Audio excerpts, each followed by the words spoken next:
Hey everybody, welcome back to day 2, Breakfast with Bob from beautiful Oceanside. My name is Bob Babbitt, brought to you by HOKA Master Spas, deboer wetsuits, Quintana Roo, and of course our Challenged Athletes Foundation. Our next guest, Tamara Jewett, joins us. How you doing? I love the new shirt. It's beautiful. Thank you. My swim coach did the main design, and then obviously Zoot helped us finalize it. So. Very cool. Any new sponsors on there for you? Really highlighting Brown Sport a bit more, which is a store that Argon and I work with in Toronto. Oh, and, nice. They've been really supportive of me, so I'm happy to finally have their logo on my kit this year. Very cool. And it looks like we've got a T100 come to Vancouver, which I'm certain is something you'd like to do. I would love to. It's up to them. That's right. But trying to get a wild card there. Yeah. Yeah. And I know Paula Finley, we were just chatting with her, and she's like very excited about that as well. And we're talking about how much all the travel that comes along with this, and being able to do Oceanside, Ironman, Texas, St. George, Vancouver, Alcatraz, and sort of not have to do ridiculous amounts of travel. Do you find that all the travel makes it really difficult to perform? It can. Yeah. I think last year it was sort of did feel cumulative over the course of the season. It was usually, I think before that I had gone over to Europe sort of like once or most twice in a year. And it was just, it was a bit more travel. And I felt like at first, it felt like it took the season for that to catch up with me a bit. Yes. This year, it looks like I'll most likely be based more in North America. And that is very a bit cool. easier. Yeah. So last year, you're always so consistent. Last year we had like 4 DNFs. Yes. What the hell was going on?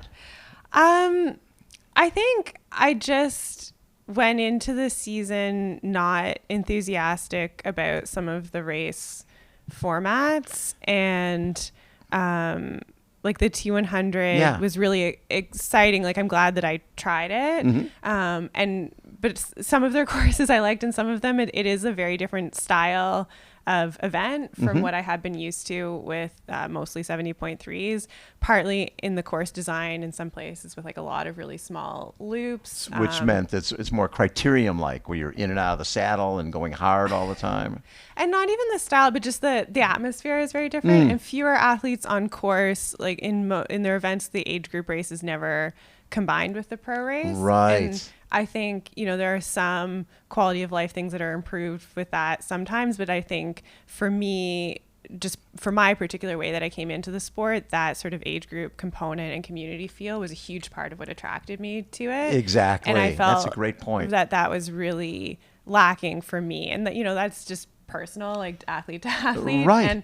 And so I felt some concern about some of that going into the season. When I started in Miami, I felt like it was way earlier than I wanted to start competing. And already at that race, I was kind of warning my coach going into it that I just didn't feel like I was in quite the right headspace. Right. And then it really did fall apart on me. It was so hot. That it was. And I think that set a difficult tone for me for the season. So we've done a lot of thinking about sort of values in sport, what I am looking for out of these events. And I think it's been a really productive process, but it definitely made for some strange like high highs and then just lower lows than I've had in the past last year as well. Yeah. And I bet one of the attractive parts of the sport, coming from a track background, you track, you're running, and the spotlight is there. Yeah, it's just you. There's not age groupers. And part of one of the attractions of coming to this sport was it's a festival, it's a family, and if I'm having a great race, and I'm here seeing the age groupers, and that wasn't there.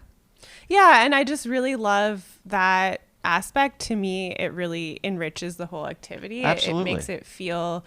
I really love competing at a high level, and I really like having strong competition, but I do feel that is very present at the Ironman races anyway, especially like big events like Taupo last year. It was an incredible women's field. So I love having this sort of depth of experience of having that really intense competition, but then having a huge range of people involved with different goals and sort of reasons for doing this activity and doing the activity together. I missed that last year at some races. Well, and last year you did get that second at Mount Tremblant, All right, 70.3 Mount Tremblant there, and you really got through some classic races. You got to do Alcatraz, which is really fun. That was fun. And then that's more of a traditional race, right? Jumping off the boat and sort of that scary.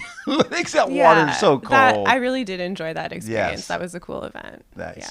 And we're in Oceanside, which you won in 2023, and I think you caught Chelsea during their run and ran away. And that was one of the cooler wins of your career. Talk a little bit about this course and why it really works for you. Yeah, I think it's a beautiful course with a lot of variety. The bike course, does have a lot of elevation change and often is it's quite pretty in the hills. It's so beautiful in the Camp Pendleton there. It's beautiful. And then the run tends to have a great atmosphere because it's going along the waterfront. There are crowds people out everywhere. And then you get the beautiful ocean beside it. So, and the temperatures are usually really nice. Fingers crossed. It's not too hot. Yeah. And the fact, a lot of people are like, oh, the water's cold and it's cold outside. You're from Canada, I'm assuming. I like cold water. Yeah. So that's not a problem. Yeah. Not all Canadians like cold water, but I personally do. You personally do. The transition from being a professional runner to triathlon, how hard was that for you? I think it was relatively easy for me. It has been a lot of work to, try to push up the ceiling with what I can do with swim, not having had a big competitive swim background when I was younger. We've had to do a lot of technique work that's always ongoing. Same big learning curve on the bike and still dealing with that. But I think, pretty much right away, I really enjoyed that, and I enjoy how dynamic triathlon is. And I was coming to it from a place in my running career where I was pretty frustrated with running, injured a lot, and it's just been such a pleasure as a triathlete to, again, fingers crossed, but really I haven't been injured as much. Right. Injuries have been easier to deal with within this sport, and there's just been a lot to learn all the time in a way that's been really exciting and engaging. So it felt like a really good transition. Exactly. And the cycling and the running, cycling and the swimming, do you feel that enhanced the running? I think especially the swimming, I think, is just good full body strength and also really helps, I feel, prevent injuries. I almost feel like it's even a little leg massage sometimes doing a swim workout. Absolutely. And then cycling, just the extra overall strength and particularly upper leg strength, I think, especially for hill running or any really strength-based running has really helped me. So back in 2021, and I think this is when a lot of people are like, oh my God, we better watch out for this woman. You ran a 1:13 off the bike at 70.3 Augusta and got second. And everybody's like, okay. Was that one of those moments for you where you realized, okay, I belong. I can be here with the best? Or was that already established for you?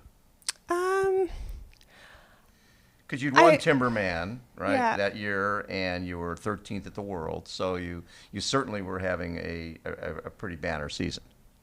I feel like, I don't know, for me as an athlete, there's a little bit of maybe it's a strange mix of always being confident but always needing to prove to yourself that you belong. So it's, I think, I don't think there's any one race that I've had where I feel like, okay, now I belong. I think sometimes I do need to sit myself down and just look at the accumulation of results and be like, yeah, no, I've been in the top 10 at Worlds multiple times. Yes, you have. I do stack up in these big fields, but it's more looking at the accumulation and sometimes there is a bit of a strange psychology of I think to go after some of the goals, you need to have some huge optimism and self-confidence, but that's always balanced against a little bit of insecurity. So it's sort of there's a tension between those two things all the time. Always. I think in sport. Always. So when you won here in 2023, you ran 112. You ran sub 113, which is pretty damn impressive. When you started the run, do you remember how far back you were for Chelsea? I did have a blocking penalty, so I had to serve a 30-second penalty at the end of the bike. There was some complicated dynamics early in the bike when we caught some of the tail end of the Pro-Am. But so I was coming in off the bike sort of with that group, but then I had to stop for just a brief penalty. So I'm not sure exactly where I was starting it. But it took... I passed her sort of going into the second lap a bit. Like I had my work cut out for me on that course. Yeah, it's a tough course because it's really, well, the nice thing is, I'm trying to think, there's a couple places where you see each other. Not really. There's a couple. I could like see her in the distance down hills, and I had a sense that I was maybe gaining, but I really didn't know how that was going to go. And at that point, she was the Ironman world champion. Yeah. So passing the Ironman world champion to win 70.3 is pretty cool.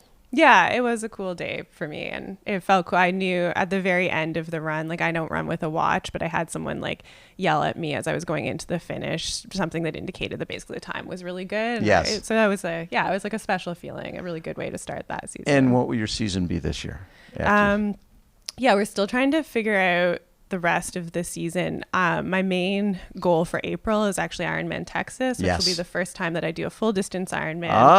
That's a new challenge that I've been interested for a couple of years. Last year with the T100 schedule, it just really didn't fit. So we decided to make it a priority this year. But it is a big unknown because I've never done a full. The training's been a little bit different, especially with some longer bike stuff. Yeah. So we're going to do Ironman Texas and sort of see how that goes and see what I think of it. And then we have some plans where we'll either like double down on a full distance focus or pivot back to 70.3 focus, depending how I feel about that race. Because if you do well Texas, you could be going to Kona.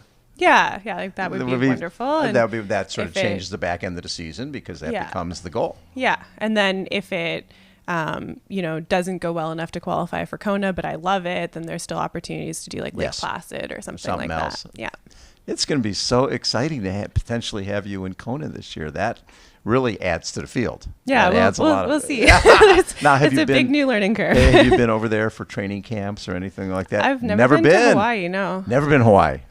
That's a perfect course for you. I think you will do really, really well on that, especially, I mean, how well balanced you are with everything. And so after Texas, then will you do St. George or? I'm signed up for St. George. Okay. I'm like currently planning to do it, but we'll see what how happens I recover. In Texas. Yeah. Coming back from a full is not easy. How have you had to adapt your training for adding the full in along with all the 70.3s you're doing? The biggest thing is trying to increase the mileage on the bike. Mm-hmm. So like which means that we've had to play around a bit with where I can handle intensity and when we need to back off the intensity a little bit. So I've had some longer, like typically in a week, my longest ride would be like 100 to 110K, and now it's like 180 to 200K. So I had a couple weeks ago, like a 7-hour ride. And it was just like a bit of a feeling out how my legs recover after that. But I think that extra mileage will be good for me overall anyway. No question. But it is a bit of an adaptation right now. Wow. And now when you're starting to think of doing fulls, do you start adding more weight training, more flexibility, that type of thing? Or is just the extra mileage plenty? The extra mileage, I guess we've had an extra focus on nutrition as well. We're working with Rachel Hanna, who's a Canadian dietitian and marathon runner. Nice. And I worked with her on my 70.3 nutrition plan, but we just feel like obviously for a full, I think nutrition during the race just becomes even more important. So important. And then making sure that I'm fueling enough when I am increasing my mileage and doing things like 7-hour bike rides. We really want to make sure we're not accidentally getting into an energy deficit over the So when you did that 7-hour bike ride, when you got off the bike, were you thinking never again, or okay, it wasn't that bad? It's such a mix of both of those things. I think it probably is like during the ride, up and down. It's always very satisfying when you do get to the end and you're like, yes, I did do that. I did 7 hours on the bike. I think I was finding during it, there were points where like, I don't know, like 20K would take forever and then suddenly 50K would go by quickly. And so I don't know, that's what I imagine the actual race is a little bit like as well when people do it. So a lot of people sort of grew up watching the Ironman on TV and going, okay, Kona.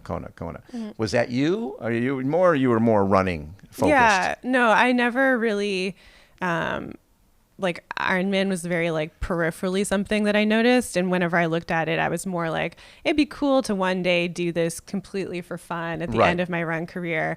And I actually looked at like Taupo as would be like a cool location for a full, so I was more focused on where would I want to travel to and like a choice of everything. Do something recreationally. Yeah. Do something for fun. It'd be a good adventure. not I'm going to go make a living doing that. Yeah. And the move from running, it was just all the injuries. Yeah, all the Little burnout. injuries. I had like 18 months where I couldn't run at all, and I just Stress needed fracture? to find. No, I tear at the insertion point of my plantar fascia, Oof. so it was a really bad one, and just not healing for it, seeming like it wasn't healing for a long time. So I was looking for activities to kind of keep me sane. Yes. I started swimming first because I had been doing a lot of pool running, and Which I is the couldn't- boring most thing. yeah, I in the got world, really yeah. good at it, but you really can't do anything with it. And I just needed something that felt a little bit more like real and that had some other people doing it with me more often. Pool running championships. Go. Yeah, I'm sure I would do very well at that. But yeah, and through that, I ended up meeting my husband, and he was quite into cycling at the time. Oh, very too. cool. So it partly became activities that we could do together. So riding together, and then was it? Hey, well, maybe try one of these things. Yeah. I met Suzanne, who still coaches me. Yeah. I met her pool running, and I had talked to her about actually coaching Chris, my husband, for a while, and that's sort of how we met. And so partway through that, I was fed up with the just not being able to run, and asked her to put together some swim bike programming for me, and it sort of built from there. What was your first triathlon? And then probably you were an age grouper when you first. Yeah, like my very, very first triathlon was actually one I did it for fun, sort of with Chris, while I was still mainly focused on track. So it was this race in Kingston, Ontario. Yeah. And it was a sprint triathlon, and I won the women's race, but I was on a road bike, and I don't think I'd ridden my bike at all that summer. So I was like quite far behind. I really worked my way up on the run there. And after you're finished, you're like, well, this is pretty fun. Yeah, I really enjoyed it. The Ontario has a really good They have a sort great of summer community. triathlon circuit. And Yes. yeah. And you knew this is it. This is fun. Now, were you for a while there where you're still thinking, okay, this is nice for cross training, but I still want to go to Olympics and track. No, I think so. That one-off triathlon there, I was still mainly focused on track, and then I came back and did an age group season later, more in a more focused way. I think there was a brief period where I felt a little bit like guilty, like I had committed to these goals in track, and now I was stepping away from them, and that felt in some ways like a little bit of a tough transition. But I was having so much fun with triathlon, and everything about it was going so much better for me that such a great social group. Yeah. And just, interesting, and a lot of new stuff to learn. So Love it. I think, it was pretty Look easy. how far you've come in such a short period of time. I love that. And best of luck here, but more importantly, I'd love to see you at the start line in Kona. If Texas works out, that would be wonderful. Yeah, well, I'd love to be there too. We'll see. There's a lot still to happen, but Very cool. Tamara Jewett has been our guest again. Breakfast with Bob from beautiful Oceanside. Thank you so much for taking time. thank you. All right. Hold on, everybody. We will be right back.